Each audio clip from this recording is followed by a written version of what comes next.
What's going on, guys? Welcome back to another edition of Bucs Latest on the Fan Arts Network. I'm your host, Peter Blake, your Rolex reporter. What time is it? It's my time. And for Go Bucs fans and Bucs Nation, it's your time. Remember, like and subscribe to the newest channel here on the Fan Arts Network on Bucs Latest. So let's get into it. Todd Bowles had a sit down with our friends there at Joe Bucs Fan, talking about the reason why he got rid of Josh Grizzard in the first place. He had this to say: "It was my call. I thought Grizz was about maybe 2 or 3 years from putting it all together." When asked about, why he decided to do this, he said, "I don't know. He came up with some good schemes and we had some good things, but we didn't kind of call them all the time. We would run them in practice, but we didn't run them in the game. And I thought from a head coaching standpoint, there were certain situations that we probably could have done better, and it just felt like we were stagnant and we were not where we needed to be." Now, you look at this season overall from the Liam Cohen standpoint, which we'll get back to in just a moment, being the former offensive coordinator who went to the Jacksonville Jaguars as the head coach. He had this Bucs offense in the top 10. They were absolutely, humming. Right? Baker Mayfield, 41 touchdowns, 16 interceptions. Bucky Irving, over 1,000 yards rushing. Mike Evans, flourishing once again with a 1,000-yard receiving season. And listen, this was a team 2 years ago that did lose Evans, that lost Godwin, that had Jalen McMillan come back, and he absolutely stepped up in that second half of the year. And, of course, they go on to win a division, disappointing fashion, losing to the Washington Commanders in the first round. The point is, in the second half of the year, after getting back all your weapons, the offense did seem stagnant. In fact, it was tough to watch this offense go at all. I mean, whether it was the offensive line injuries, which we talked about, and we'll talk about more with Jason Light and some of his comments here coming up, but also Bucky Irving being out. But still, you have Baker Mayfield there. You have Mike Evans and Chris Godwin and Jalen McMillan. Your offense shouldn't struggle, and it did. It went from a top 10 unit 2 years ago to 21st. That's not going to get it done, especially with all the weapons, with all the draft capital, with all the money that you invest in that wide receiving room. You got to find a way to score points, and they weren't able to score points. And it seems interesting where he says, 2 to 3 years from putting it together. Todd Bowles doesn't have 2 to 3 years, so that move had to be made. It's a shame. Good luck to Grizzard and what he'll do with the Eagles. He's not an offensive coordinator, but we'll see if he can put it together in 2 to 3 years. But I thought also from these comments, we did some of these things in practice, but we didn't do it during the game. Why? Why did you not do it during the game? And then if you didn't do it during the game, did this take away from Todd Bowles in the first place? The rumor was that Bowles actually had to help out the offensive coordinator. So did that take away from him coaching the defense? I'm just saying, there's a reason if you're a head coach, you focused on defense, you're not going to focus on offense. You're not going to put your input in there if you have to devote all that time to the offense and trying to help an offensive coordinator out. Wouldn't that be a reason why your defense struggled? Wouldn't that be a reason why Bowles struggled in some of those key situations, questionable decisions, if you will, when it comes down to clock management and things that we've talked about on previous shows before? Now, he also had this to say about Grizzard. "Granted, we had a lot of offensive line injuries. I get that part of it, but we have to win with backups because they're on the team for a reason. Injuries are not an excuse. I just didn't think we progressed offensively the way I thought we were going to progress. I'm sure players," and then also he was asked about, did veteran players feel this way, a.k.a. Mike Evans? I mean, you've seen him come back against the Atlanta Falcons, put up 100 yards, and then after that, it was a disappearing act. A lot of players were not fed, and that is the offensive coordinator's job, is to scheme your playmakers open, to get your playmakers the ball. And that was the failure of this offensive staff last year. Just my opinion. But look at the numbers. The numbers don't lie. He said, "I'm sure players felt like I did about certain plays. I don't want to say all the way around they felt that way. We did some good things. I'm not going to say we didn't. And Josh had some good schemes, and he's a good coach. I think his time is coming, but I thought we needed a change there as a head coach. It's my job to do it. Now, when asked about if this was a decision from the higher-ups, from the Glazers, he said, no, this move was 100% my call, Todd Bowles' call. So there you go. And also, it's interesting to note, and I threw this out there, once again. People said, well, why do you fire Josh Grizzard in the first place? Well, because again, if you're on the hot seat and your offense is struggling, and once again, you're devoting that time to the offensive staff, which we believe that there was some cause of that. That's the reason why you got to get rid of him in the first place, and that's the reason why you hire Zach Robinson. And think about this, right? Think about this. When you hired Dave Canales at the time, Dave never called any plays in the National Football League. When you hired Liam Cohen, Cohen never called any plays in the National Football League just for Kentucky. Now you have an experienced offensive coordinator where Bowles can worry about his defense, which absolutely has their own struggles, and that's on him. He'll wear that hat. And now Zach Robinson will take over, hopefully bringing that Liam Cohen effect. Now, also, he had this to say about the start of the season, because they started at 6-2. And again, was the offense humming at that point? No, it wasn't. It was because of Baker Mayfield, those fourth quarter comebacks. They had some success, but it wasn't great. He said, we didn't execute. Even at the beginning of the season, we were 6-2, and there were some hard-fought ball games. It was not like we were blowing people out. We were kind of winning because we were doing the right things at the end of the ball game, and I don't think we did the right things in the second half of the season at the end of the ball games. Whether that was special teams, which was awful, defense, or offense from a coaching standpoint and a playing standpoint, we just have to be better than that. You better be better than that. You've got to be better than that, because his job is definitely out on the line. We've talked about it. He most likely is on the hot seat, whether that's fair or not. You can't start out 6-2 and end off at 8-9 and not win the NFC South. You have to at least win the NFC South with the expectations, with the money, with the draft capital that's been devoted to this team, with the fan base and their expectations. He's got to turn this around, and this is on him. He's got to wear it, and that's the reason why you look at it, and I feel eternally optimistic that they can turn this around from the aspect of getting an experienced offensive coordinator that can just worry about the offense. Todd Bowles won't have to intervene. He won't have to help out, and he can focus on the biggest problem of this team, and that would be the defense. So, fans, what do you think of these comments? Definitely some great stuff here. Put the comments in the box, especially with Josh Grizzard, why he was fired. A lot of people said you're too hard on Bucky Irving, not enough on Grizzard. There you go, right there. There's some comments. So let's move on to what Bowles had to say about Baker Mayfield. And Light talked about Baker Mayfield also. But Bowles was on the Rich Eisen show, and he said, the first day me and Jason, we were all told him the same thing. We didn't want him to be Tom Brady. We wanted him to be Baker Mayfield. I'm not asking you to be Tom Brady. I'm asking you to be Baker Mayfield. We don't want Tom Brady. We want Baker Mayfield because they're different players. I think we found each other at the right time. He's the right fit for this team, but mentally he's so sharp at reading the room as far as understanding what the offense needs, far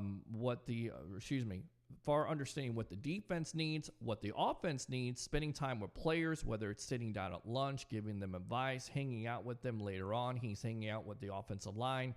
He runs with the linebackers. He does a great job of keeping everybody in sync while he learns the game plan. He also said that confirmed this the first time anyone associated with football told Mayfield to be himself. It obviously struck a chord with him as he developed into one of the team's top leaders and voices. Mayfield's talked about this in the past, where he felt comfortable with the Bucs because, unlike the other organizations, the Browns, the Panthers, maybe the Rams, a cup of coffee with the Rams, they never told him to be himself. The Bucs said, be yourself, be comfortable, and that's why he's matured. That's why the locker room will fight for him. That's why the players will stand behind him and say whatever you want to about Mayfield, whether he puts himself in harm's way, he takes ill-advised hits, he throws some critical interceptions. This man is the leader of this team. He is the leader of the locker room, and he's a direct reflection of that locker room, and that's why players continue to play for him. And I say the Bucs have found their franchise quarterback. Now, Jason Light was on Pro Football Talk. He doubled down saying there's no timetable when it comes to Light getting an extension signed to Mayfield, and that he would be creative, or he would try to make this cap more flexible with possibly doing a restructure on Baker Mayfield's contract. He also had this to say about Mayfield. It was like when we had Tom, a lot of players loved the thought of playing with Baker on both sides of the ball. And the Bucs would like to be able to tell free agents that Tampa has Mayfield locked in for a few more years. Of course they would. But this is, again, what he said. It was like when we had Tom. A lot of players love the thought of playing with Baker on both sides of the ball. So is the plan to get him signed? Again, I go back to it. Will Baker sign that contract? Will this create cap space? Are you able to restructure the contract for the flexibility to make these big moves? And do you sign Baker Mayfield for that comment alone, or that statement alone from the writer? The Bucs would like to tell free agents that Baker Mayfield is on this team. So Baker Mayfield is signed, sealed, and delivered and has that stability. Do players want to come here? Does Baker recruit some of those players? You tell me what you think about Baker Mayfield. Again, the comments from Todd Bowles saying, be yourself, Baker. Like doubling down, saying there's no timetable at this point, but they could get creative when it comes to restructures. Put the comments in the box here on Bucs Latest on the Fan Arch Network. Let's move on to an update from Jason Light. And he was on Pro Football Talk with Mike Florio, and he had this to say about Bucky Irving, who, of course, we found out went through off-season shoulder surgery and went from a player that rushed for over 1,100 yards in his rookie year to not being as effective because he missed 7 games, had injury to his shoulder, had to have surgery on it, rushed for over 500 yards. So you need more from Bucky Irving. You need that explosive nature. And Light had this to say about it. He said that, he's definitely going to be ready for training camp. He'll probably be ready at the tail end of OTAs to do some limited stuff, but all is good there. And they're going to need him. They're going to need him in this new offense as we continue to talk about Zach Robinson and the emphasis on being more balanced again. We know what Robinson can do with Bijan Robinson. Listen, again, I'm not comparing the two, but you look at the impact, having a top 10 rushing attack, and how important it is for Baker Mayfield in this offense going forward, how important it is for this offense and have that balance to make the defenses accountable. That's why it's so important to get Bucky Irving back when it comes to the injury stuff. And, of course, that will definitely play a big part in what this offense goes also. Where do they go? Do they improve on that ranking? Do they get back to being a top 10 offense, and especially with Bucky Irving toting the rock? And of course, there'll be some decisions in free agency to address that running back room, possibly a Tyler Algier, maybe drafting somebody. Also, decisions on Rachaad White, which I think he's gone at this point. And then possibly bringing back Sean Tucker, who's got lots of potential, but is a restricted free agent. So, Bucs fans, what do you think about the news of Bucky Irving being ready by the tail end of OTAs? Once again, put the comments in the box here on Bucs Latest on the Fan Arch Network. Let's wrap it up here. What comes first, the chicken or the egg? Well, I think Jason Light thinks that the chicken comes first, because he would say, or the egg comes first, because the offensive line was so important. And we continue to talk about it, right? You lose both starting guards. You have to reshuffle that line with Graham Barton playing left tackle. You've got guys playing out of position. A lot of people would say Barton's a better guard at this point, but it doesn't help with having that continuity or that consistency, if you will, when it comes to the line. Having different guards play next to you, that definitely will hurt your development. Now, Light talked about this at the Combine, saying the starting five of Tristan Wirfs, Ben Bredesen, Graham Barton, Cody Malk, And Luke Gedickley simply got the job done. Run blocking, pass blocking, it didn't matter. But he also talked about how they were fully decimated by injuries. Barton didn't miss time with an injury, but was a shell of itself from the previous season. He took a step back, as the writer would put out there. That's why some fans are suggesting that he should make the change from going to center to guard. I think you just move him, you keep him where he's at, and if you want to make a change, you can always do that, because some people would say Ben Bredesen is probably the better center on this team than Barton, but I'm not ready to buy that yet. Now, Jason Light had this to say, once again, about the offensive line. The continuity we had envisioned and hoped for with the offensive line wasn't there. He said, I would say that we're looking forward to getting back to that. We have an offensive line who we think is very, very good. It's one of the strongest rooms in the building, if not the strongest. That's saying a lot. And he goes on to say here, the reason why this offense struggled under Josh Grizzard, beat up offensive line. I think that was the key to the collapse. Having that offensive line healthy and back, I think with new offensive coordinator Zach Robinson having a lot of continuity with Liam's offense, I think will be beneficial for a lot of people, including Baker and everybody. Okay, once again, how important is the offensive line? Like, this is how you build your team. You build your team within those lines, whether it's offensive line, defensive line, and the good teams around the league. I always go back to the Bucs team, right? They didn't have a lot of injuries that year. Those players played together. They gelled. If a guy went out, like an Alex Kappa during the year, you subbed in Aaron Stinney, and you didn't miss a beat. But more than likely, you were able to stay healthy for the majority of the year. You were able to play all those years together. How important is the health of this offensive line? Very important. Because when you got guys moving around to different positions, you don't have the continuity, you could see why that offense struggled. Also, what I take out of this is that he continues to go back to Liam's offense, Liam Cohen. I told you this, Bucs fans, this was the plan from the very beginning. Go out there, be aggressive in free agency in the draft, fix your defense, and believe that Zach Robinson can be the next Liam Cohen with turning around Baker Mayfield and bringing this offense back to prominence, maybe a top 5, maybe a top 10 unit. And how do you do that? You have a consistent offensive line that can stay healthy. That's the plan going forward. That certainly looks like it's the plan going forward. What do you think about the offensive line? How important is it to this team in 2026? Put the comments in the box. We'll wrap it up right there.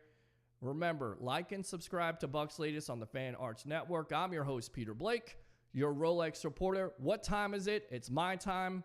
And for Go Bucs fans and Bucs Nation, it's your time. We'll see you next time on Bucs Latest on the Fan Arts Network. And as we always say on this show, Go Bucs.